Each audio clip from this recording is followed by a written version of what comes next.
The Galactic Council chamber echoed with chittering laughter as Admiral Zexthera's presentation concluded. Holographic displays showed crude human weaponry, projectile rifles, explosive shells, and chemical propellants, artifacts that seemed laughably primitive compared to the energy-based arsenals of the advanced species. Kinetic weapons? Ambassador Vorth's tentacles writhed with amusement. Do they still throw rocks at each other as well? The assembled delegates erupted in fresh waves of mockery. The Zephyrians flashed their chromatophores in patterns of derision, while the crystalline Nexari rang like wind chimes with their equivalent of laughter. Even the normally stoic Krillian hive mind permitted itself a rare display of humor. Commander Sarah Chen sat silent at the human delegation table, her weathered face betraying nothing. Beside her, the other human representatives maintained their composure despite the ridicule washing over them like a toxic tide. Perhaps, Admiral Zexthera continued, her scaled lips curling into what passed for a smile among her species, the humans would prefer to withdraw their application for membership in our defense alliance. Clearly they lack the technological sophistication required to contribute meaningfully to our forces. The laughter reached a crescendo when she displayed images of human soldiers carrying what appeared to be ancient chemical explosive weapons. To beings who wielded plasma rifles and particle beams, the sight of humans loading metal cartridges into mechanical chambers seemed absurdly archaic. Commander Chen finally stood, her movement cutting through the mockery like a blade through silk. The chamber gradually quieted. "Admiral," she said, her voice carrying the weight of someone who had seen too many battlefields. "With respect, we'd like to demonstrate our capabilities in a practical exercise." More chittering laughter rippled through the assembly, but Admiral Zexthera raised a clawed hand for silence. "Very well, Commander. The hegemony has been troubling our outer colonies with their advanced stealth raiders. If your obsolete weapons can succeed where our sophisticated systems have failed, we will reconsider our position." 3 days later, the human frigate Normandy dropped out of hyperspace at the edge of the Kepler 442 system, where hegemony raiders had been terrorizing civilian transports. The Galactic Council's most advanced warships, vessels bristling with energy weapons and quantum shields, had failed to even detect the enemy craft. Commander Chen walked through the ship's armory, past racks of what the aliens considered primitive weapons. Magnetic accelerator rifles, explosive-tipped missiles, and kinetic penetrator rounds filled the compartments. Her crew methodically checked their equipment with practiced efficiency.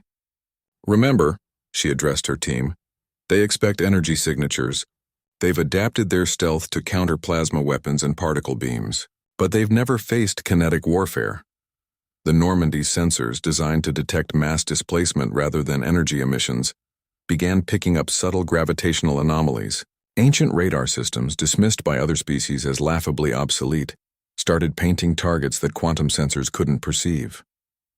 The first hegemony stealth ship decloaked just as a tungsten penetrator rod, fired from a railgun at a significant fraction of light speed, punched through its hull like tissue paper. No energy signature to detect, no exotic particles to trace, just raw kinetic force delivering devastation with mathematical precision. The enemy's adaptive shields, calibrated to deflect energy weapons, proved utterly useless against solid projectiles. Their stealth technology, perfected against sensor arrays that looked for energy patterns, offered no protection against ancient radar waves and gravitational displacement detectors. Within minutes, the battlefield fell silent. The second stealth ship tried to flee, but guided missiles, propelled by chemical rockets and guided by simple heat-seeking systems, tracked its thermal signature.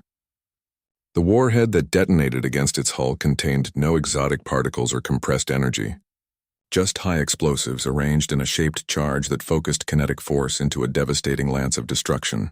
The third and final raider attempted to engage, its crew confident in their superior technology. Energy beams lashed out toward the human ship, only to splash harmlessly against a blade of armor designed to dissipate heat through simple phase changes.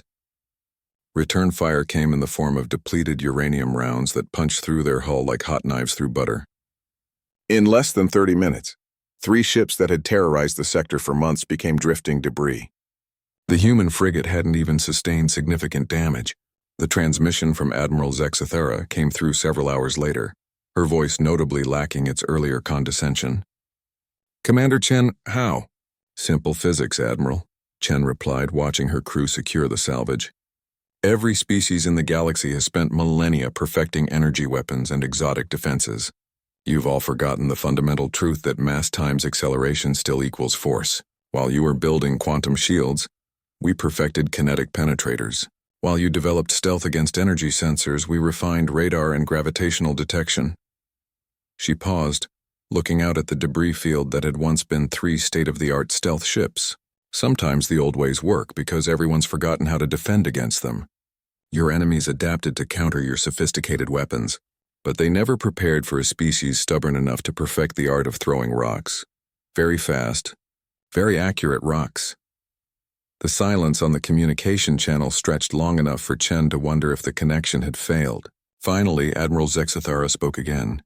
"The Galactic Council will convene tomorrow to formally accept humanity's application to our defense alliance.